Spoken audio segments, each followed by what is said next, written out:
ก็รวยเสียก็รวยมีแต่รวยกับรวยเท่านั้นได้ก็เอาใส่ท้องเสียก็คงบ่หวั่นเงินก็เข้าข้างรัฐบาลเพื่อแบ่งปันไปพัฒนาชาติตนได้ก็เอาเสียก็เอามีแต่เอา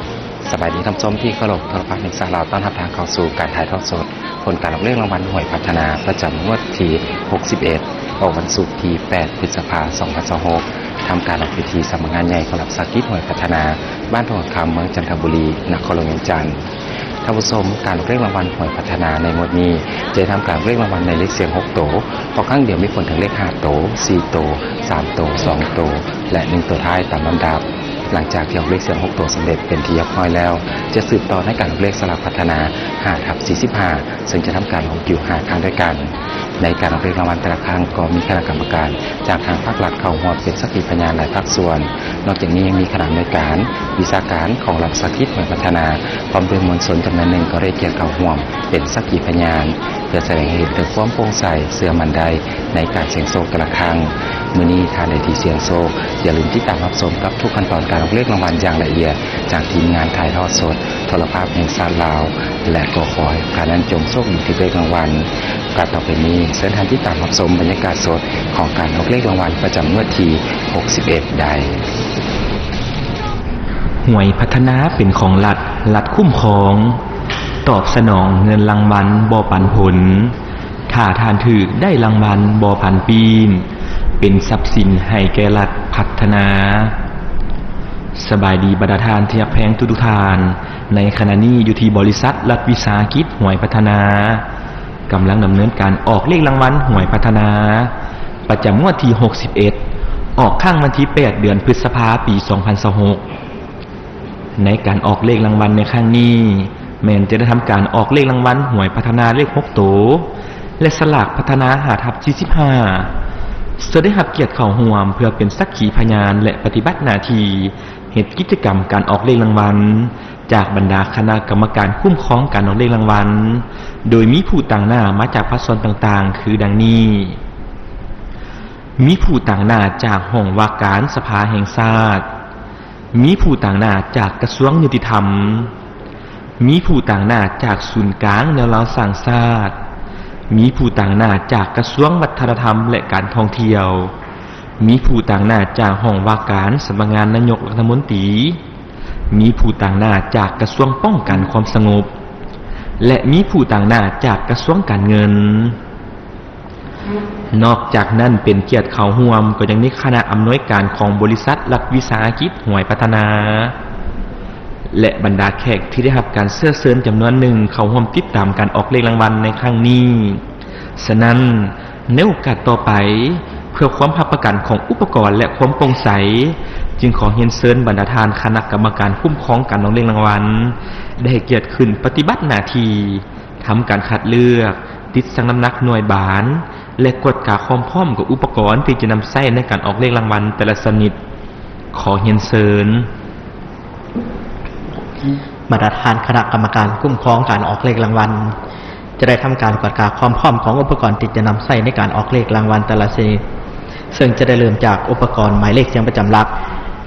จากนั้นสืบต่อกวดกาความพร้อมของส่วนอุปกรณ์ออกเลขรางวัลสลากพัฒนา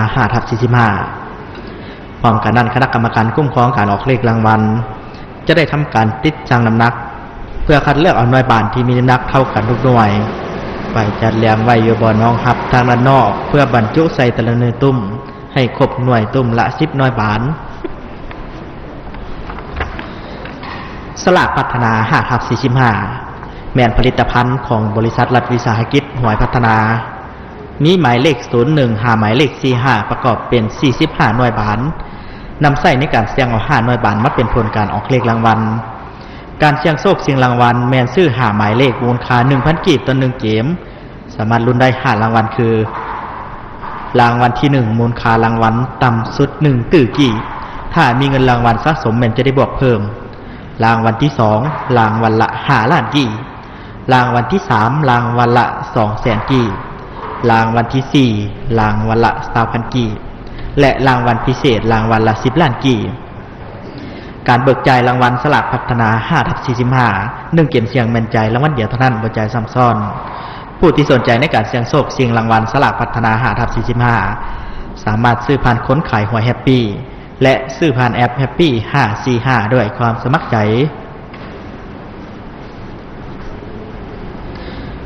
บริษัทรัฐวิสาหกิจหวยพัฒนาแม่นหัวหน่วยธุรกิจของรัฐเคลื่อนไหวพิมพ์จำหน่ายใบหวยพัฒนาทุกประเภทด้วยการนำใช้หลายภาคส่วนเศรษฐกิจเข้าร่วมโดยมีจุดประสงค์ให้ประชาชนได้ผ่อนคลายอารมณ์ในการเสี่ยงโชคชิงรางวัลด้วยความสมัครใจเก็บเอาเงินสดส่วนหนึ่งที่หมุนเวียนอยู่ในท้องตลาดคืนเข้าสู่ระบบการเงินธนาคารเคียงคู่กับการประกอบส่วนช่วยเหลือสังคมและอีกด้านหนึ่งก็เพื่อเป็นการจำกัดการพนันต่างๆที่บ่ถูกต้องตามระเบียบกฎหมายการจัดตั้งการออกเลขรางวัลหวยพัฒนาแม่นร่วมสู่บนเดียวอยู่ที่สำนักงานใหญ่ของบริษัทรัฐวิสาหกิจหวยพัฒนาตั้งอยู่ที่บ้านทงขันคำเมืองจันทบุรีนครหลวงเวียงจันทร์ซึ่งนำไส้ผลของการออกเลขรางวัลเป็นเอกภาพกันในขอบเขตต่อประเทศซึ่งในการออกเลขรางวัลแต่ละครั้งแม้นจะได้มีการถ่ายทอดเสียงสดออกอากาศทางวิทยุกระจายเสียงแห่งชาติลาวระบบ FM 103.7 เมกะเฮิรตซ์มีการถ่ายทอดสดทางโทรภาพแห่งชาติลาวและทางเพจ Facebook ลาวลอตเตอรี่ไลท์ซึ่งจะเริ่มแต่เวลา 20:00 นเป็นต้นไปเพื่อให้ผู้ที่มีความสนใจได้ติดตามรับฟังและรับชมทุกขั้นตอนของการออกเลขรางวัลภายหลังสำเร็จการออกเลขรางวัลผลการออกเลขรางวัลหวยพัฒนายังมีการแจ้งทางเพจ Facebook ลาวลอตเตอรี่ไลท์เพจกระทรวงการเงินและท่านสามารถรับข้อความ SMS แจ้งผลหวยแต่ละงวดเพียงแต่สมัครบริการแจ้งผลหวยกดดาว555ดาว29ดาว30สี่เหลี่ยมโทรออกค่าบริการ 5,000 กีบต่อเดือนหรือโทรหาเบอร์107เพื่อรับฟังผลหวยค่าบริการ 1,000 กีบต่อนาทีเฉพาะเครือข่ายยูนิเทลนอกจากนั้นแมนจะยังลงโฆษณาแจ้งผลการออกเลขรางวัลทางหนังสือพิมพ์ต่างๆในมือต่อไปเช่นหนังสือพิมพ์เวียงจันทน์ใหม่หนังสือพิมพ์ประชาชนและหนังสือพิมพ์ประเทศลาวท่านสามารถเลือกติดตามกดผลการออกเลขรางวัลได้ตามทางที่ท่านสะดวกการซื้อขายหวยแบบทันสมัยมี2ทางการจำหน่ายเป็นต้นแมนการซื้อผ่านคนขายหวยทั่วประเทศและการซื้อผ่านระบบแอปพลิเคชันถึงโทรศัพท์มือถือที่ได้รับอนุญาตตามระเบียบการขณะนี้คณะกรรมการคุ้มครองการออกเลขรางวัลก็ได้สำเร็จการติดตั้งน้ำหนักคัดเลือกเอาหน่วยบานที่มีน้ำหนักเท่ากันทุกหน่วยและได้นำไปจัดเรียงไว้ตามลำดับอยู่บนรองหับทางด้านนอกของแต่ละหน่วยตุ้มเป็นที่เรียบร้อยเพื่อรับประกันความโปร่งใสในการออกเลขรางวัลแต่ละครั้งแม้นได้มีคณะกรรมการคุ้มครองการออกเลขรางวัลซึ่งมาจาก7ภาคส่วนเข้าร่วมเป็นสักขีพยานปฏิบัติหน้าที่กวดกาความพร้อมของอุปกรณ์แต่ละชนิดร่วมเฮ็ดกิจกรรมการออกเลขรางวัลและเซ็นยั่งยืนผลของการออกเลขรางวัลตามตัวจริงไว้เป็นหลักฐาน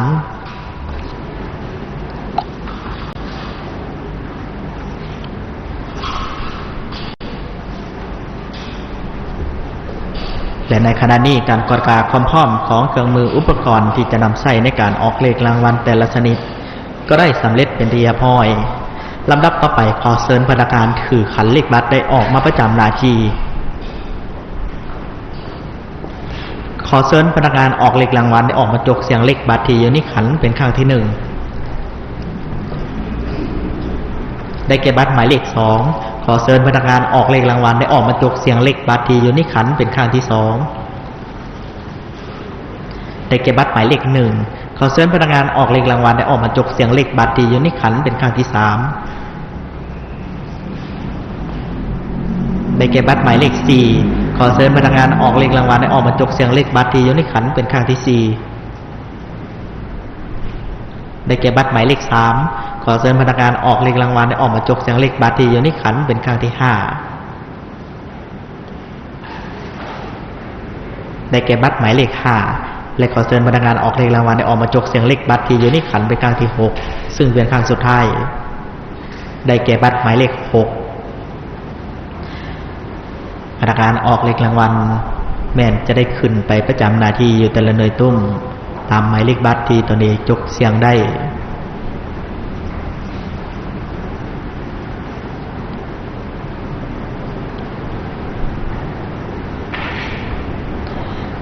ขณะนี้พนักงานออกเลขรางวัลก็ได้ขึ้นไปประจำหน้าที่อยู่แต่ละหน่วยตุ้มเป็นที่เรียบร้อยต่อไปพนักงานออกเลขรางวัลจะได้ทำการบรรจุหน่วยบานเข้าใส่หน่วยตุ้มทั้ง6หน่วยตุ้มให้ครบหน่วยตุ้มละ10หน่วยบานซึ่งจะเริ่มบรรจุแต่หมายเลข1ไปหาหมายเลข0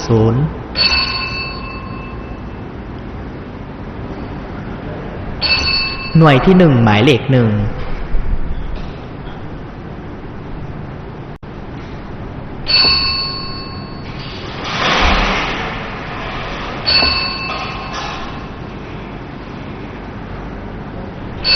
หน่วยที่2หมายเลข2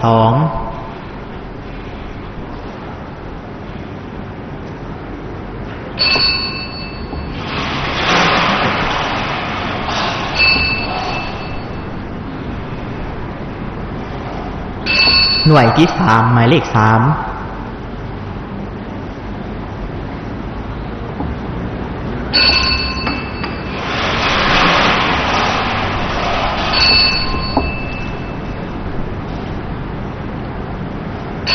หน่วยที่4หมายเลข4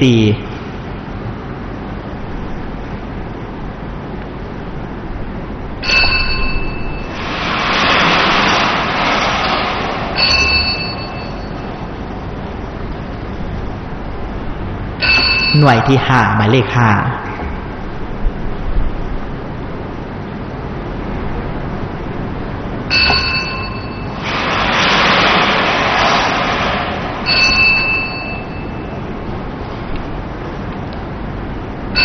หน่วยที่6หมายเลข6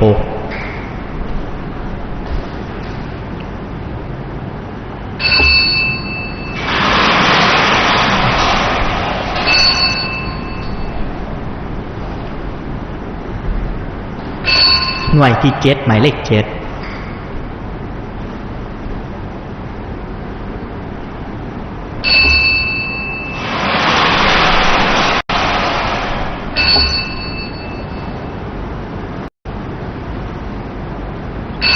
หน่วยที่8หมายเลข8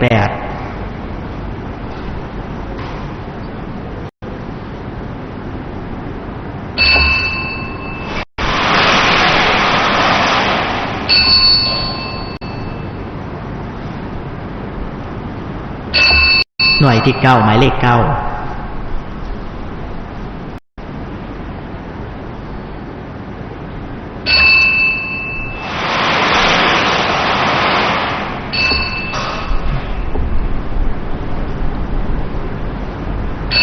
และหน่วยที่10หมายเลข0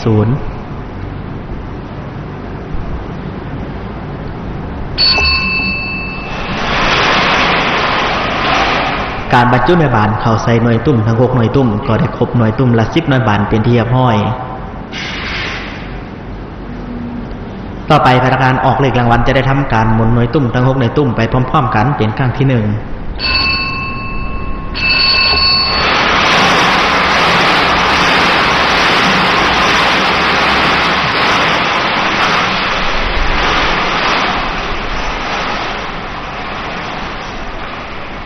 ในโอกาสต่อไปขอเรียนเชิญคณะกรรมการคุ้มครองการออกเลขรางวัลได้ให้เกียรติขึ้นไปประจำหน้าที่อยู่แต่ละหน่วยตุ้มนำพนักงานออกเลขรางวัลมีคือดังนี้ 1. ขอเรียนเชิญคณะกรรมการผู้ต่างหน้าจากกระทรวงป้องกันความสงบ 2. คณะกรรมการผู้ต่างหน้าจากกระทรวงการเงิน 3. คณะกรรมการผู้ต่างหน้าจากห้องว่าการสภาแห่งชาติ 4. คณะกรรมการผู้ต่างหน้าจากกระทรวงยุติธรรม 5. คณะกรรมการผู้ต่างหน้าจากศูนย์กลางแนวเราสร้างชาติและ 6. คณะกรรมการผู้ต่างหน้าจากกระทรวงวัฒนธรรมและการท่องเที่ยวขอเรียนเชิญคณะกรรมการคุ้มครองการออกเลขรางวัลทั้ง6ภาคส่วนจะได้ขึ้นไปประจำหน้าที่อยู่แต่ละตุ้มนำพนักงานออกเลขรางวัลเพื่อร่วมกิจกรรมเสี่ยงให้ในบ้านตกลงมาสู่บ่อน้องหับทันด้านนอกหลังจากนั้นพนักงานออกเลขรางวัลจะได้นำเอาหน่วยบานตกลงหน่วยบานไปบรรจุร่วมกันใส่อุปกรณ์วงกลม ขณะนี้คณะกรรมการคุ้มครองการออกเลขรางวัลก็ได้ขึ้นไปประจำหน้าที่อยู่ตลาดในตุ้มนำพนักงานออกเลขรางวัลเป็นที่เรียบร้อย ต่อไปขอให้พนักงานออกเลขรางวัล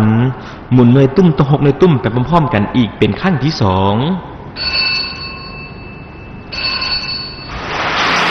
การดำเนินกิจการเพื่อพัฒนาเพื่อเป็นความภาคภูมิใจอารมณ์ของผู้ที่นักเสี่ยงโชคที่รางวัลเป็นการสร้างอาชีพเสริมสร้างวัฒนธรรมและรายได้ให้แก่ผู้ขายหวยสร้างและหาของในประมาณของรัฐที่จะเก็บเอาเงินส่วนหนึ่งที่หมุนเวียนในท้องตลาดขึ้นกับส่วนรวมการเงินธนาคารยังคู่กับการประกอบส่วนเกินและสังคม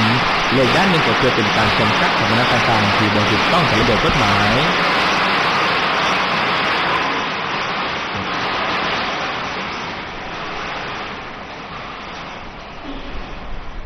ในโอกาสต่อไป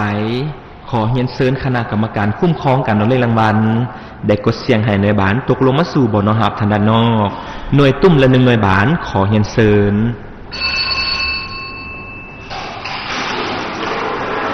ขอขอบใจนะคณะกรรมการลำดับต่อไปขอให้พนักงานออกเลขรางวัลได้ถือคันขึ้นไปหับเอาหน่วยบานจีตกลงมาสู่บ่อน้องหับทางด้านนอกของแต่ละหน่วยตุ้มเพื่อนำไปบรรจุร่วมกันใส่อุปกรณ์มงคล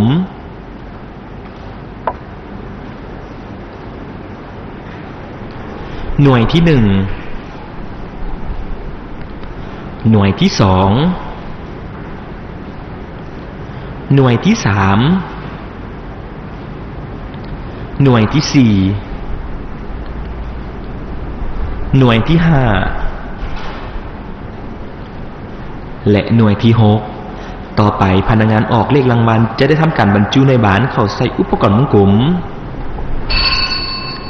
หน่วยที่1หน่วยที่2หน่วยที่3หน่วยที่4หน่วยที่5และหน่วยที่6การบรรจุในบานเข้าใส่อุปกรณ์มงคลก็ได้สำเร็จเป็นที่เรียบร้อยต่อไปขอให้พนักงานออกเลขรางวัลออกมาประจำที่อยู่อุปกรณ์เลขเสียงประจำหลักเพื่อทำการบรรจุในบานเลขเสียงเข้าใส่อุปกรณ์มีทั้งหมด6หน่วยบานซึ่งจะเริ่มบรรจุแต่หมายเลข1หาหมายเลข6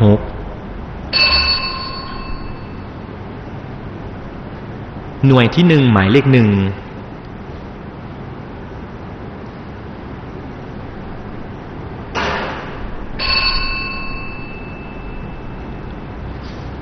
หน่วยที่2หมายเลข2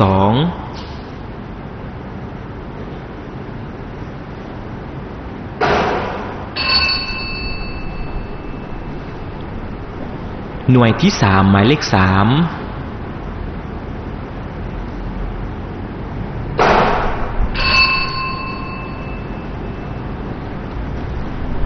หน่วยที่4หมายเลข4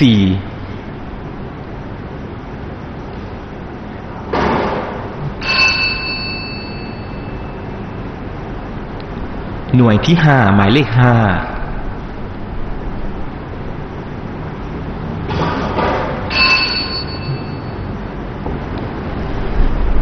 และหน่วยที่6หมายเลข6การบรรจุหน่วยบานหมายเลขเสียงประจำหลักเข้าใส่อุปกรณ์ก็ได้สำเร็จเป็นที่เรียบร้อยในโอกาสต่อไปขอเรียนเชิญคณะกรรมการผู้ต่างหน้าจากห้องว่าการสำนักงานนายกรัฐมนตรีได้เกียรติออกมาประจำหน้าที่อยู่อุปกรณ์เลขเสียงประจำหลักขอเรียนเชิญ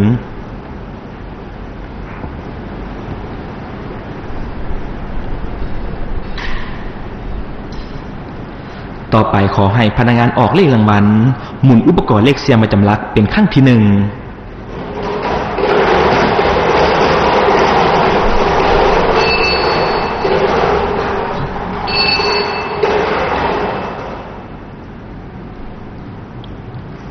หน่วยบานหมายเลขเสียงประจำหลักครั้งที่1ได้แก่หมายเลข2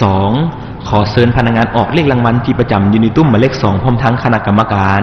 ได้ออกมาประจำที่อยู่อุปกรณ์มงคลพนักงานออกเลขรางวัลจะได้ทำการหมุนอุปกรณ์มงคลเป็นครั้งที่1การออกเลขรางวัลหวยพัฒนาเลข6ตัวแม่นนำใส่ในบานทั้งหมด60หน่วยบาน และจะเสี่ยงเอา6หน่วยบานมาเป็นผลการออกเลขรางวัล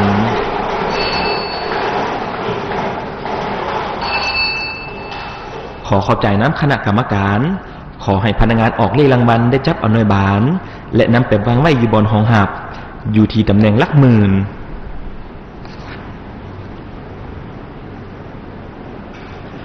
ต่อไปขอให้พนักงานออกเลขรางวัลหมุนอุปกรณ์เลขเสียงประจำหลักเป็นขั้นที่2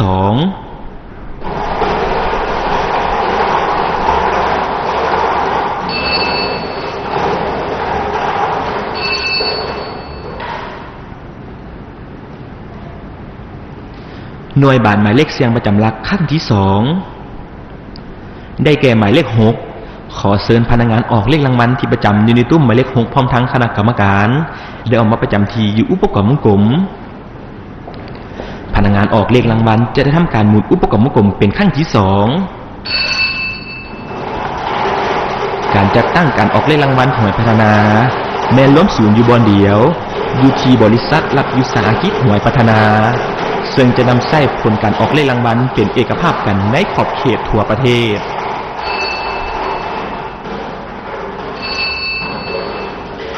ขอขอบใจนะคณะกรรมการ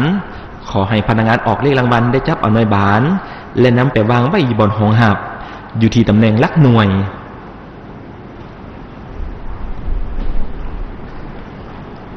ต่อไปขอให้พนักงานออกเลขรางวัลหมุนอุปกรณ์เลขเสียงประจำหลักเป็นขั้นที่3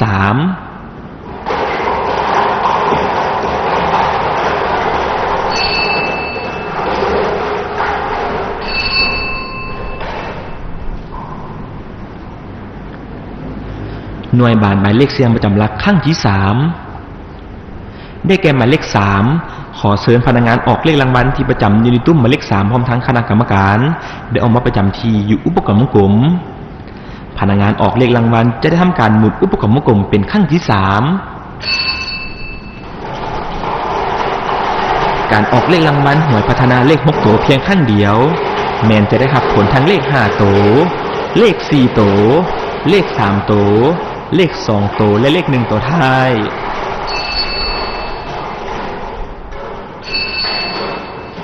ขอขอบใจนะคณะกรรมการ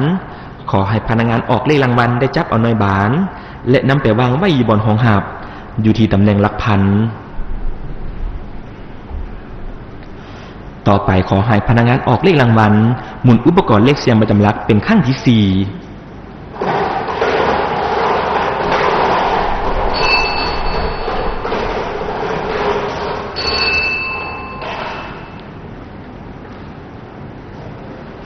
หน่วยบานหมายเลขเสียงประจำหลักขั้นที่4ได้แก่หมายเลข4ขอเชิญพนักงานออกเลขรางวัลที่ประจำอยู่ในตุ้มหมายเลข4พร้อมทั้งคณะกรรมการได้ออกมาประจำที่อยู่อุปกรณ์วงกลมพนักงานออกเลขรางวัลจะได้ทำการหมุนอุปกรณ์วงกลมเป็นขั้นที่4เงื่อนไขในการออกเงินรางวัลหวยพัฒนาใบหวยที่ถูกรางวัลต้องอยู่ในสภาพปกติบ่มีหอยหลุดขีดขาดเปื้อนบ่ปลอมแปลงตัวเลขใดๆท่านจึงสามารถเรียกรับเอาเงินรางวัลได้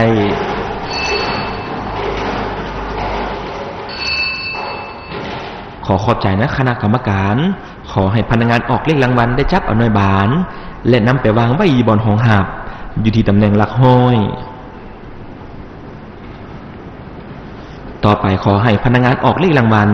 หมุนอุปกรณ์เลขเสียงประจำหลักเป็นขั้นที่5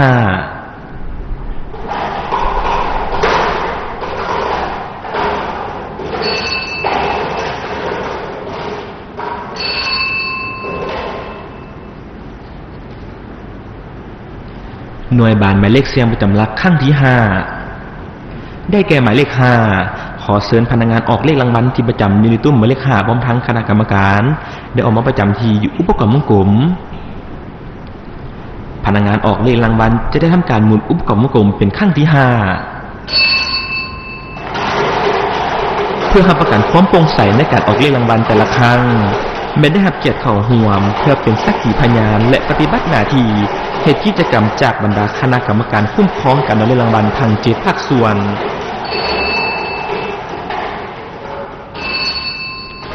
ขอขอบใจนะคณะกรรมการขอให้พนักงานออกเลขรางวัลได้จับเอาหน่วยบานและนำไปวางไว้บนห้องหับ อยู่ที่ตำแหน่งหลัก10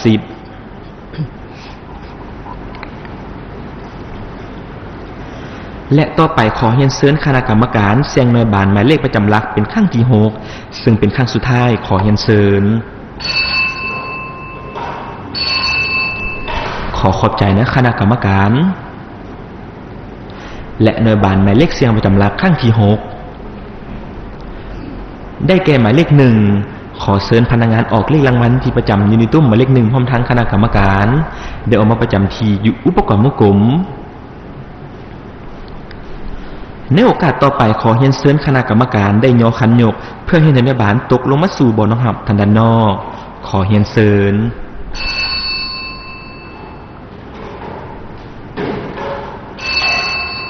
ขอขอบใจนะคณะกรรมการขอให้พนักงานออกเลขรางวัลได้จับเอาหน่วยบานและนำไปวางไว้บนห้องหับอยู่ที่ตำแหน่งหลักแสนขณะนี้หน่วยบานทั้ง6หน่วยบานก็ได้ถูกนำไปวางไว้อยู่บนห้องหับตามตำแหน่งที่จกเสียงได้เป็นที่เรียบร้อยต่อไปฝ่ายพนักงานออกเลขรางวัลได้จับเอาหน่วยบานและทำการไขหน่วยบานเพื่อเสนอผลของการออกเลขรางวัลอย่างเป็นทางการ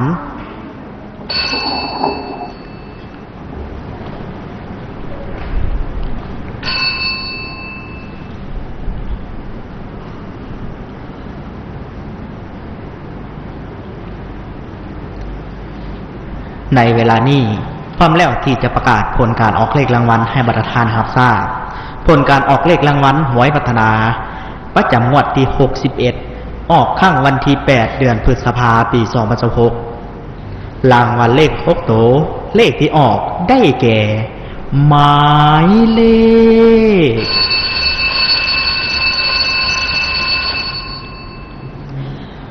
627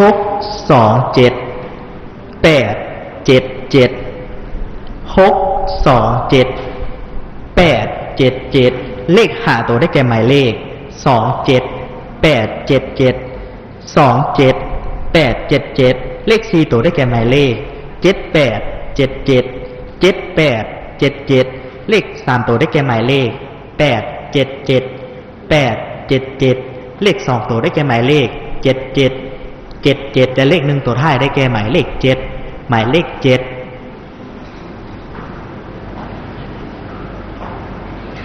ผลการออกเลขรางวัลหวยเลข6ตัวก็ได้ออกมาสำเร็จเป็นที่เรียบร้อยต่อไปจะได้สืบต่อทำการออกเลขรางวัลสลากพัฒนา5/45ขอให้พนักงานออกเลขรางวัลได้ออกมาประจำหน้าที่ในโอกาสต่อไปขอเรียนเชิญคณะกรรมการผู้ต่างหน้าจากห้องว่าการสภาแห่งชาติได้ให้เกียรติออกมาประจำหน้าที่เพื่อทำการออกเลขรางวัลขอเรียนเชิญการเสี่ยงโชคชิงรางวัลสลากพัฒนา5/45แม่นเลือกซื้อหาหมายเลขใน1เกมมูลค่า 1,000 กีบสามารถลุ้นได้5รางวัลรางวัลที่1ต้องถูก5หมายเลข4เลขหน้าจะสลับอยู่ตำแหน่งใดก็ได้1เลขท้ายต้องถูกกับผลออกมูลค่ารางวัลต่ำสุด1ตื้อกีบถ้ามีเงินรางวัลสะสมแม่นจะได้บวกเพิ่มสลากพัฒนา5/45หน่วยที่1ได้แก่หมายเลข37หมายเลข37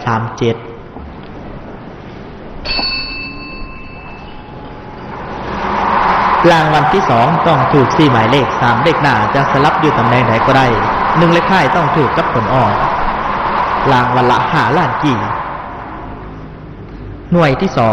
2ได้แก่หมายเลข32หมายเลข32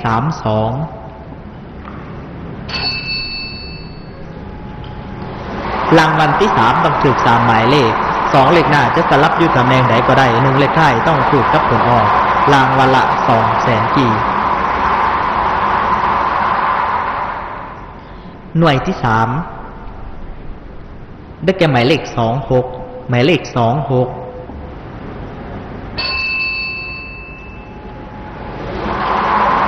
รางวัลที่4ต้องถูก2หมายเลข1เลขหน้าจะอยู่ตำแหน่งใดก็ได้1เลขท้ายต้องถูกกับผลออก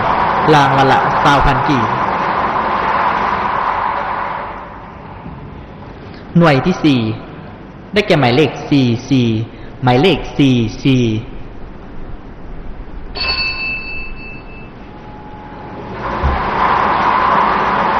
และรางวัลพิเศษต้องถูก5หมายเลข จะสลับอยู่ตำแหน่งใดก็ได้รางวัลละ10 ล้านกีบ